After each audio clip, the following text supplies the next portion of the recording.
Et pour remettre ces prix, j'accueille tout de suite sous vos applaudissements Luc Gâteau et André-Louis Lecaille.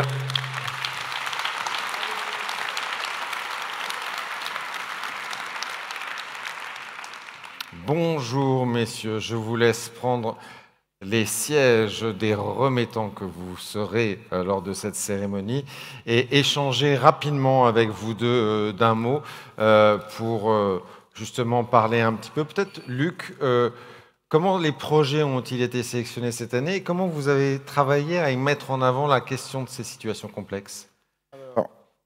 Nous avons donc le plaisir aujourd'hui de nous retrouver pour cette remise du prix Une API GMF 2024. C'est une 7e édition, hein, comme les précédentes. Elle a été pensée, organisée en collaboration avec notre partenaire historique GMF, dont je salue son représentant, M. André-Louis Lecaille, directeur des partenariats ici à mes côtés. Un petit merci au passage pour votre implication autour de cet événement devenu aujourd'hui un rendez-vous incontournable pour notre réseau. Le prix Une API GMF qui récompense chaque année des projets remarquables et vise à faire connaître au plus grand nombre. Et en 7 ans, notre réseau a su montrer à quel point il est riche d'initiatives ambitieuses et d'actions innovantes. Et ce ne sont pas moins de 132 dossiers qui ont été reçus, traités et récompensés pour 21 d'entre eux. Alors ces actions dont le travail conjoint de professionnels, de bénévoles et de personnes en situation de handicap qui sont impliqués, déterminés à se mobiliser pour se vivre ensemble. Elles ont été rendues possibles grâce à la volonté forte d'ouverture vers l'extérieur et la collaboration avec des acteurs de la vie ordinaire. La dynamique qui est insufflée par ces projets est donc un moteur essentiel pour notre développement. La thématique de cette année, en lien avec celle du Congrès, s'intitule « S'engager pour le vivre ensemble par la participation active des personnes en situation dite complexe ». Alors, 27 dossiers ont été reçus, provenant de toute la France, portant chacun des projets innovants et originaux. Une attention particulière a été portée aux projets favorisant cette ouverture à la vie sociale ainsi qu'à la complexité des situations des personnes impliquées. Alors, je souhaite remercier chaleureusement l'ensemble des associations qui se sont portées candidates pour la qualité, la diversité de leurs dossiers, soutenant à la fois le renforcement du lien social, la solidarité, la culture, le sport, l'environnement. Et je crois que nous pouvons tous être très fiers collectivement de l'ensemble de ces actions menées. Je souhaite également remercier le jury pour son implication dans la sélection des 3 lauréats. Et je vais les citer. Philippe Aubert, qui est sociologue et auteur de Rage d'exister. Magali Charles, responsable du marché hospitalier chez GMF. Soisic Gégou-Lebris, directrice générale de l'AGAPI, qui doit être parmi nous. Nicolas Morvan, administrateur de Nous aussi. Charles Motte, chargé de mission à l'UNAPI. Isabelle Van de Bavière, administratrice de Nous aussi. Christian Vincent, président de l'ADAPI Nouvelle-Côte d'Armor.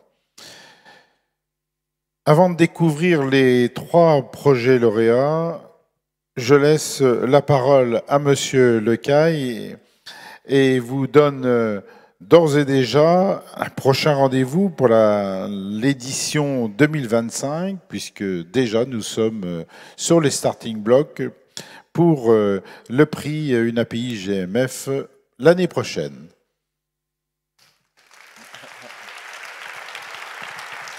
Alors, bonjour à toutes et à tous. Je vous remercie, Monsieur le Président, pour votre accueil et vos mots toujours sympathiques.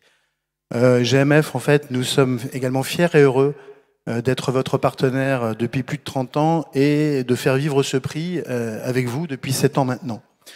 Il y a plusieurs raisons à cela. D'abord, ça correspond à notre ADN mutualiste qui est d'être aux côtés de ceux qui s'engagent pour les autres, pour le vivre ensemble et de soutenir toutes les initiatives qui constituent qui construisent un monde meilleur en fait. Grâce à l'engagement de l'UNAPI et à vos actions concrètes en fait, pour améliorer la qualité de vie au quotidien et pour aider la société à réussir la transition inclusive. Je reprends des termes de vos engagements. Les choses avancent, les projets comme les mentalités en fait. On sait tous que c'est long et difficile, mais vous illustrez qu'il est possible de faire autrement, qu'une société inclusive et solidaire est une condition indispensable pour rendre la société meilleure. C'est ici que GMF joue également son rôle lorsqu'elle valorise vos projets en les aidant avec une dotation financière, mais c'est pas le plus important, mais bon ça compte quand même, mais aussi en les éclairant, en les valorisant et en leur donnant la communication qui est nécessaire. Ce prix, c'est aussi à l'image de l'engagement, de la volonté des collaborateurs GMF qui veulent une entreprise qui s'engage, dont les actes soient conformes avec les valeurs d'humanité et de solidarité qu'elle défend. Les collaborateurs GMF sont chaque année mis à contribution et ont cœur à s'engager auprès de partenaires à l'occasion de journées solidaires, à l'occasion d'actions par exemple dans des hôpitaux. On soutient aussi des projets que nous développons avec l'Éducation nationale et notamment le prix Chercheurs en Actes, qui soutient notamment tout ce qui est les initiatives pédagogiques en matière d'inclusion.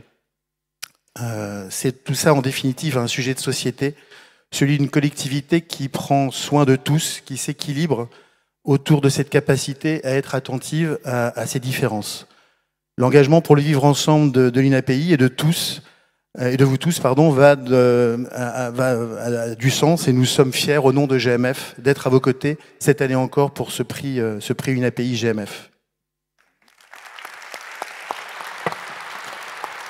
Merci à vous deux. On va commencer tout de suite la cérémonie de ces prix avec la présentation du premier lauréat qui s'affiche à l'écran. Et pour ce premier lauréat, c'est le représentant de l'UDAPI 62 qui nous rejoint sur scène. Sous vos applaudissements nourris, j'accueille Franck Broutin, qui est avec nous, chef de service médico-social à la masse du domaine de Rachel. Bonjour Franck, pour ce prix assez incroyable qui va nous mettre en résonance un peu avec l'actualité qui arrive, celle des JO, puisque c'est un prix qui s'est construit dans le dépassement de soi par le sport. Et c'est votre masse qui l'a porté, une maison de 68 places dont 45% des résidents sont polyhandicapés et dont un certain nombre se sont mis à courir et même à courir pas mal beaucoup, on va voir ça. L'aventure, donc participation à beaucoup de courses dans la région, et cette aventure sportive, elle a débuté par la demande d'un résident polyhandicapé qui voulait prendre part à une course à pied. D'où est née cette demande et comment vous avez fait en sorte de la rendre possible à l'époque? Alors c'est vrai qu'il faut souligner que le point de départ, et c'est ce qui est formidable, on a beaucoup de résidents sur la masse qui sont non communicants verbalement, mais qui s'expriment, et on l'a entendu toute la journée, de manière exceptionnelle. Il faut juste prendre le temps d'écouter, d'observer, de les comprendre. Et ce résident, alors c'était un des résidents qui a pour le coup la parole, il faut lui laisser aussi le temps de s'exprimer. Et il a fait cette demande effectivement auprès de notre équipe en disant, alors c'est un résident qui aime bien les défis, vraiment, il aime bien les défis, il est en fauteuil roulant, voilà, il se déplace en motilo, il adore les défis, il va mettre son podomètre et on va faire un concours assez régulièrement de savoir si lui ou moi on fait le plus de pas notamment.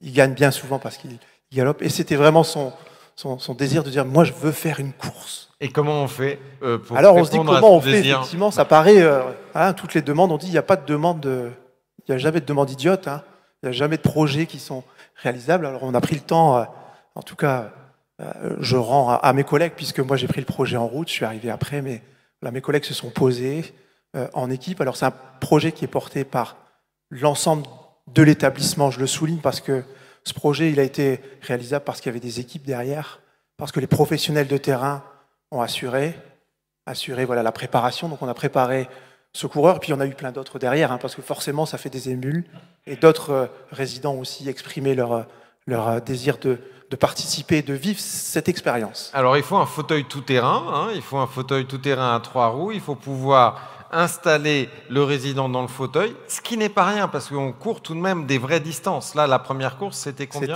La première course, en fait, c'était 10 km. C'était 10 km sur un terrain qui n'est pas toujours... c'est pas toujours très plat. Voilà, c'est pas toujours plat. Donc, on a le fauteuil tout-terrain, donc on a le résident dessus, avec l'intervention de l'ergothérapeute pour faire en sorte d'avoir les bonnes postures, parce qu'il faut tenir les 10 km, et puis avec les équipes qui vont se relayer derrière pour pousser le fauteuil sur les 10 km. Alors, grosse histoire, déjà, première course, et puis comme quand on a une bonne idée, elle fait des ricochets. Vous êtes dit, puisqu'il y a cette course, dans notre région, là-bas dans le Nord, on a d'autres courses, on a le challenge Calypso notamment. Le challenge Calypso. C'est quoi? Calypso, c'est autre chose. Mais le challenge Calypso, donc il y a un organisateur qui organise 13 courses dans l'année de 10 km, voilà, aux alentours de Saint-Omer. Et donc, ma collègue à l'époque, ma collègue qui devrait être là aujourd'hui, et je pense à elle, c'est elle qui aurait dû présenter aussi ce projet, voilà, elle s'est lancée dans l'aventure, elle a pris contact avec les 13 résidents. À peu près, voilà. On n'a peut-être pas fait les 13 courses la première année, mais en tout cas, la première course a été avec ce résident qui avait fait la demande, et formidable. Alors, la chose formidable, c'est que, arrivé à 50 mètres avant... on va pas le dire. Ah, bon, d'accord. Bon, alors on voit le film, on en parle après. on va voir cette course-là, la course Calypso, en images. Il faut bien évaluer la capacité du résident de rester en position durant toute la course, qu'il soit bien installé dans le fauteuil, que ce ne soit pas douloureux ou inconfortable pour lui.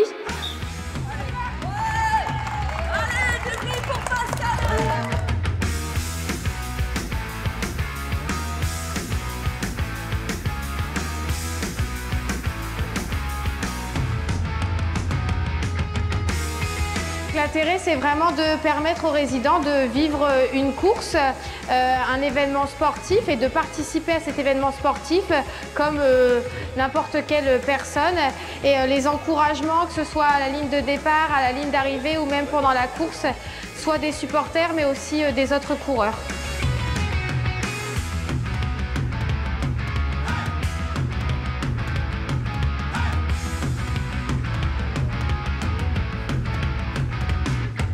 On était 4 coureurs avec Pascal. Est-ce que tu as bien aimé, Pascal, la course? Oui.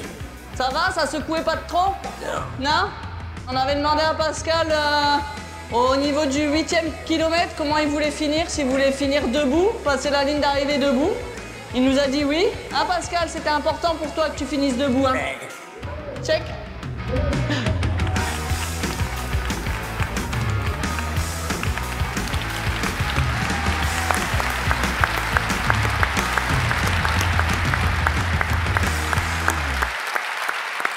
Et donc, comme Pascal l'a fait, il y a d'autres résidents qui s'y sont mis. Donc maintenant, il n'y a pas tout le masque, mais il y a une partie du masque qui se met à courir. Ça, on n'arrête plus l'avancer. Un mot, parce que c'est assez étonnant. Ce qu'on ne voit pas, c'est la manière dont ça a fait une émulation avec les gens qui font cette course habituellement. Il y a eu une solidarité avec les coureurs qui s'est fait pendant les... On a vraiment été accueillis par les organisateurs, les bras grands ouverts. Voilà, on a des places de parking réservées, on passe devant tout le monde. Le résident vient chercher, il a son dossard à lui. Et les coureurs, les coureurs peuvent aider à... Voilà, on a des coureurs qui nous dépassent et qui nous demandent si on a besoin d'un coup de main. Alors j'en ai vécu 2 de courses. Franchement, c'est un challenge, hein, mais je m'y suis mis aussi pour donner un petit coup de main. Faut vraiment le vivre pour le croire. Je peux vous dire que quand j'ai fait cette course, déjà le départ, j'avais les boules. Vous avez tous les coureurs qui participent à la course qui se mettent en haie d'honneur de chaque côté et qui mettent à l'honneur, pas les coureurs, ça on s'en fout, mais qui mettent à l'honneur notre résident et qui l'acclament, qui l'appellent par son prénom, qui l'encouragent. Et je peux vous dire que quand on court derrière, moi j'étais complètement invisible derrière le fauteuil, il n'y en avait que pour lui, et ça c'est génial, c'était une grande réussite. On ne s'arrête pas en si bon chemin du domaine de Rachel, alors il va y avoir un semi-marathon, puisque voilà, tant qu'on y est. Hein. Occasionnellement, effectivement. Et puis il y a un autre truc qui se passe dans pas bien très longtemps de ça, le 2 juillet prochain, une journée lumineuse. Qu'est-ce que ça va être ? Alors, vous pensez que j'ai le droit de le dire ou pas? Je crois qu'on a le droit de le dire. Ouais, on est entre nous. Ouais, on est deux, trois, c'est pas grave, hein. ce qui se dit ici reste ici. Oui, oui, oui. Alors effectivement, notre premier résident qui nous a sollicité pour faire cette course-là, qui aime bien les défis, voilà, il va aller encore un peu plus loin, il va encore en faire entendre parler de lui, puisqu'effectivement, au mois de juillet, il a été retenu et il est candidat, il va porter la flamme olympique à Calais. Donc c'est vraiment, il est ravi, il en parle avec beaucoup de joie, on n'entend que ça, et il attend que cette date fatidique du mois de juillet. Eh ben, en attendant, il va pouvoir, Tout à fait. vous allez pouvoir lui transmettre le trophée et le chèque qui vont vous être transmis par les deux remettants. Voilà.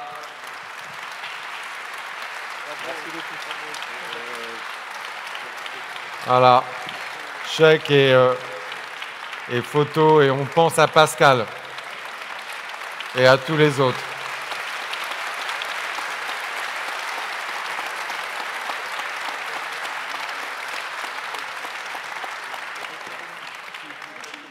Merci beaucoup, je récupère le micro. Est-ce que vous en voulez d'autres, des histoires inspirantes comme ça? J'entends pas bien. J'entends un peu mieux. Alors on va continuer. Premier prix, premier lauréat, deuxième prix, deuxième lauréat qui va s'afficher tout de suite à l'écran. Et on va continuer avec de l'extraordinaire. Et on va dans la Drôme, où on était tout à l'heure avec vous, madame, pour parler voyage solidaire. On va voyager ensemble. Et merci d'accueillir très fort Geneviève Monté et Valérie Sarzier. Bonjour, bonjour à vous deux. Alors, bonjour. Bonjour. Geneviève, vous êtes éducatrice au foyer d'hébergement Les Mûriers dans la Drôme, et Valérie, vous êtes résidente du foyer. Oui.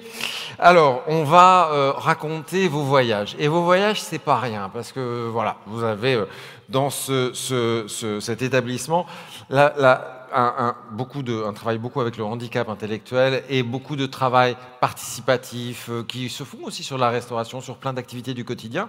Et puis depuis un certain temps, 12 ans déjà, vous avez mis en place des voyages, pas simplement des voyages pour voyager, mais des voyages véritablement solidaires, humanitaires, pour que les résidents aillent prêter main forte, donner des coups de main à des populations dans d'autres pays. La première destination, c'était l'Égypte, la première année.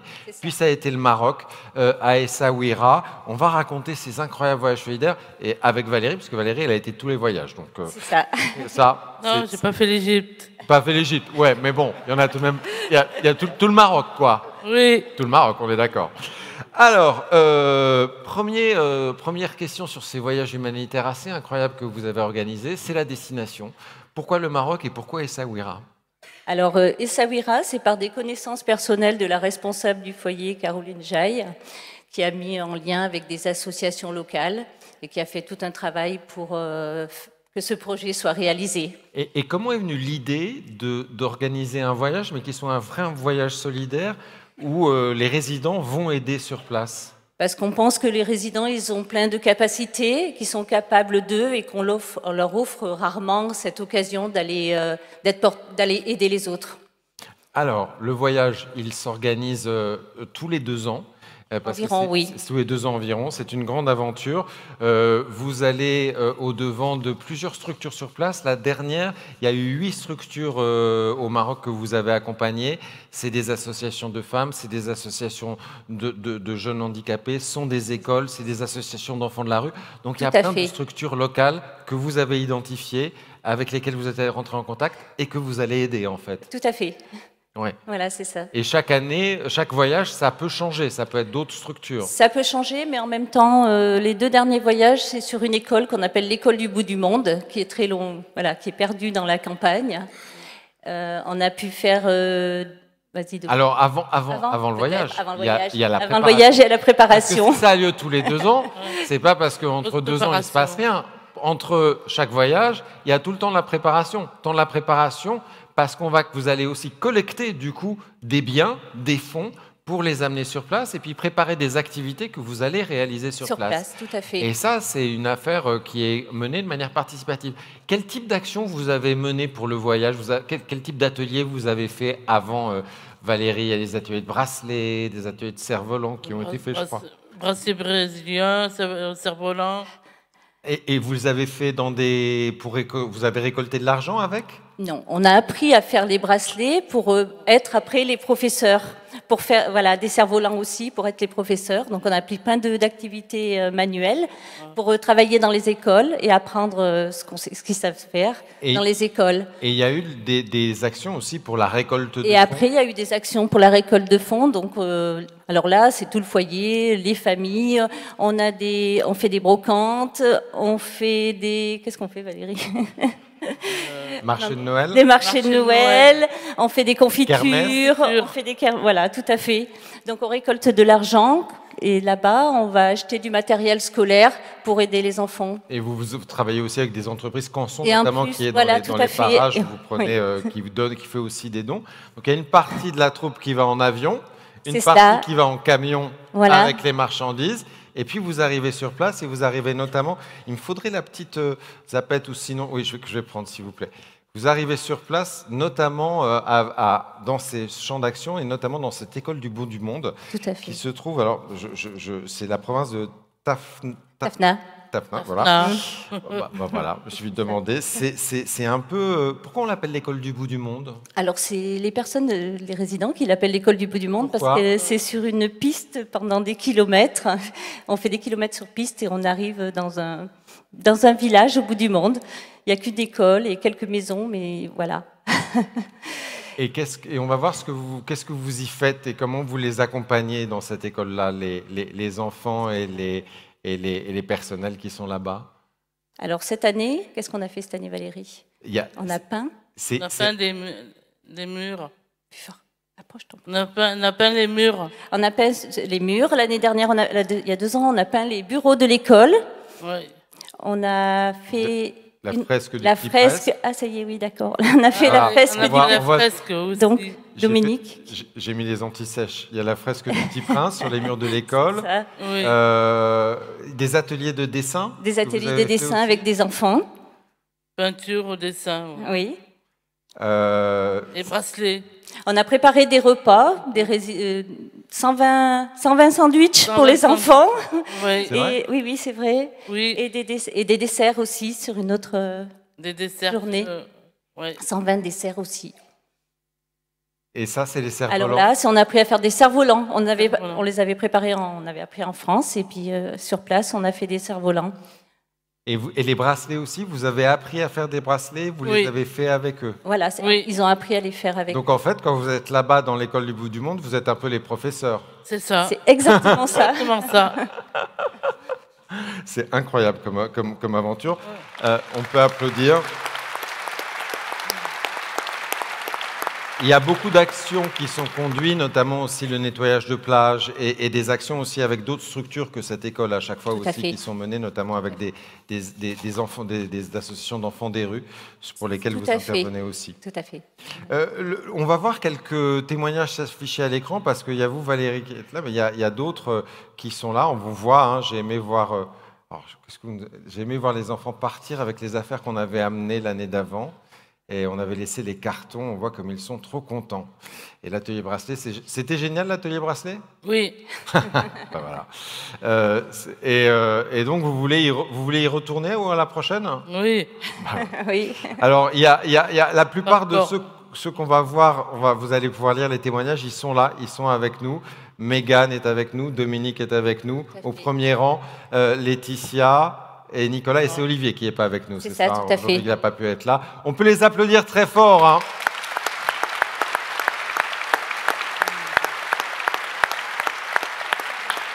C'est 8 à 10 jeunes, 8 à 10 résidents qui prennent part à chaque voyage. Oui.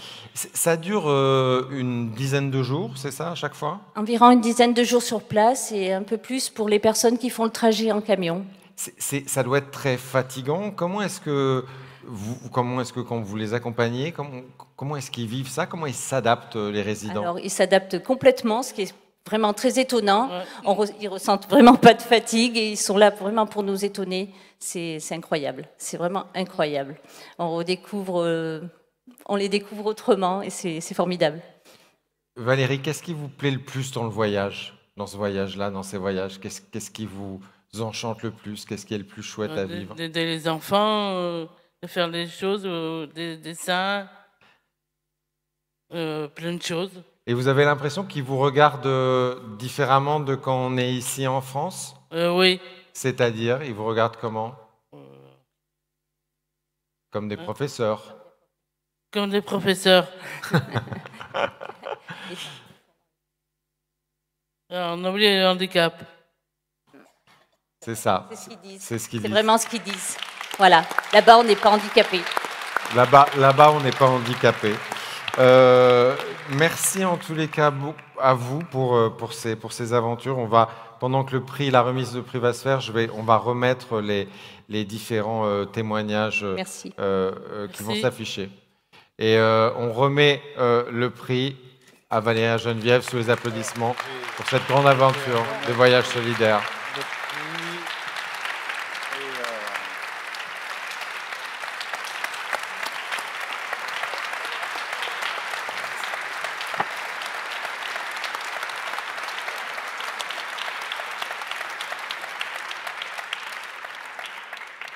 Merci beaucoup, merci à vous. Je reprends le micro, je vous laisse regagner la salle et on peut les applaudir encore très fort.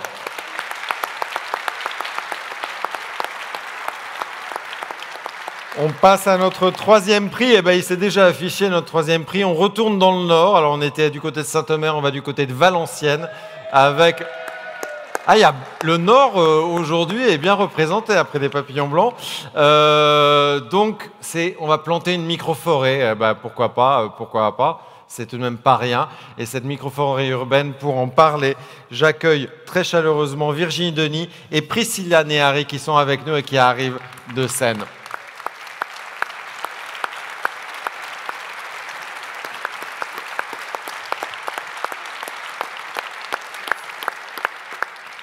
Alors, on va parler avec vous, Priscilla, avec vous, Virginie. Merci d'être là, merci d'être présent avec nous pour partager ce moment sur cette aventure assez incroyable que vous conduisez pour cette micro-forêt urbaine. Il faut dire d'ailleurs que votre structure n'en est pas à la première idée originale, puisque vous avez organisé des courses, hein, comme on a vu déjà. Hein. Et puis, vous avez fait aussi un groupe de danse. C'est quoi le groupe de danse? C'est le rendez-vous. Rendez-vous. C'est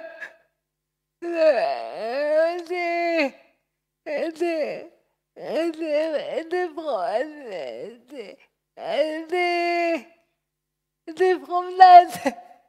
Ah, il y a des promenades. Il y a des promenades qui sont organisées. Et puis, il y a la danse aussi. Oui. Avec des accompagnants. Ouais, c'est un groupe de danse qui est partagé entre accompagnants et résidents. Chaque personne accompagnée est avec un éducateur ou un AMP ou un aide-soignant qui les accompagne à danser, que ce soit en fauteuil roulant ou... La plupart du temps, c'est en fauteuil roulant et ils font des chorégraphies. Sur de la variété, puis vous produisez hein, sur les scènes, sur plein d'événements. Sur des scènes locales, vous avez des moments un peu voilà, assez forts là-dessus. Vous n'arrêtez pas en si bon chemin, puisque du coup, vous êtes dans la série « Quelles idées nouvelles on peut avoir ?» Eh bien, on va planter une forêt. Et ça, c'est pas rien de planter une forêt, une micro-forêt, sur le site de votre MAS, qu'on va découvrir, mais on va découvrir justement en images ce que c'est que de planter une micro-forêt sur un territoire comme une MAS, parce que vous avez fait un petit film qui raconte cette histoire et qui montre que c'est une grande aventure. On le regarde tout de suite et on en parle après. Tu vois.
Super production, et on a vu, il y a le nom de Priscilla au générique, hein, d'ailleurs.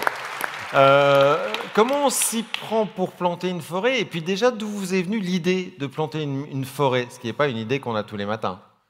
Alors, le point de départ, ce sont des commissions associatives et des groupes de travail portant sur des actions de sensibilisation autour du développement durable. Et du coup, une réflexion a été menée sur quelle action on pourrait envisager sur notre établissement. Et il s'avère qu'on a un terrain face à notre structure qui était inexploitée, et l'idée de planter une microforêt nous a séduits. Et comment on fait une fois qu'on a l'idée? Parce qu'il faut trouver quelqu'un qui sait trouver les essences d'arbres, sait vous expliquer où et comment on plante des arbres. Alors, on a été accompagné par Biforest, de Mathieu chez Biforest, qui nous a accompagnés. C'est quoi Biforest? C'est un organisme qui est spécialisé dans les plantations de microforêts. Voilà, et qui n'avait jamais travaillé dans le domaine du handicap avant vous, donc c'est la première fois qu'ils ont accompagné aussi une structure du médico-social dans cette aventure-là. Vous l'avez fait aussi avec la volonté de faire de cette microforêt un pont entre vous et votre environnement immédiat. Et votre environnement immédiat, c'est une école. Comment est-ce que vous avez construit le partenariat et l'aventure commune avec cette école autour de cette microforêt? Alors, pour nous, c'était important d'associer l'école, tous les élèves, parce que déjà, les trois piliers du développement durable, c'est l'environnement, c'est l'écologie, et c'est aussi l'économie et le social. Et le développement durable, ça veut dire aussi, c'est de répondre aux besoins présents sans compromettre la génération future avec leurs propres besoins. Donc c'était important d'associer les jeunes pour les sensibiliser à la biodiversité, mais aussi pour créer un lien, et un lien intergénérationnel aussi. Et voilà, donc on les a invités, tous les professionnels, les éducateurs ont mené à bien le projet, on les a invités, ainsi qu'un collège, les parents d'élèves, aussi des citoyens de la ville et d'autres personnes accompagnées des autres établissements de l'association. Ouais, et vous avez eu la grande journée d'inauguration, on a quelques images qui étaient le 13 mars, et on voit les images, et on voit sur les images à la fois les jeunes et les résidents et les professionnels, tout le monde est là, tout le monde est présent. Ça a été une journée assez particulière, hein. Qu'est-ce que vous en retenez l'une et l'autre? Un lien. Qu'est-ce que tu penses de cette journée? Un lien. Un lien? Ouais. Quel lien? C'est lien avec les enfants. Il y a eu un vrai lien qui s'est fait avec les enfants. Il y a eu une existence vraiment de ce lien où on a vu les enfants ont été préparés à leur venue et par des ateliers déjà de sensibilisation par Biforest qui est venu animer la journée sur le thème de l'écosystème de la forêt, et des deux côtés, que ce soit des personnes accompagnées ou des enfants, on a vu le lien qui s'est créé. D'ailleurs, il y a eu d'autres événements qui se sont construits après cette plantation, et les enfants reviennent à d'autres événements comme les journées sportives. Et il y a eu les professionnels aussi qui ont été dans la plantation. Et on m'avait dit qu'il y avait un professionnel qui avait planté un arbre et qui a regardé et a dit maintenant il y a un peu de moi ici. Oui. Et donc du coup ça a vraiment été un partage de solidarité à tous les niveaux. Chaque professionnel a planté son arbre. Voilà. Et donc c'est vraiment une belle aventure de microforêt que vous avez construit là aussi, et c'est important, de manière globale, en lien aussi avec les résidents. Et Priscilla notamment, elle est intervenue en amont, je crois, sur le cahier des charges. Comment ça? Sur le questionnaire avec les résidents. Maman. Et notre directeur nous a sollicité pour participer à l'appel à projet sur ce projet. Et du coup, on a répondu à un questionnaire, chacun avec notre regard, les besoins, les enjeux de la microforêt. Et voilà, et on est ravis de l'avoir remporté. Et cette microforêt va pousser doucement mais sûrement en face du mas. Et il y a des parcours d'ailleurs de promenade qui sont tracés pour certains adaptés, d'autres pas, pour pouvoir aussi profiter de la forêt. Et après l'avoir plantée, l'avoir grandir, l'avoir poussée, et puis pouvoir s'y promener. Merci beaucoup à vous deux. Je laisse les remettants venir vous remettre les prix. Tu le prends?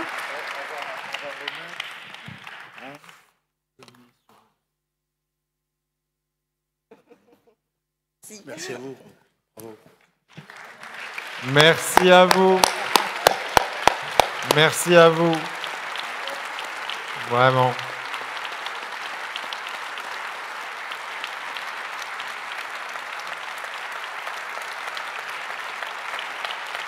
Et pour...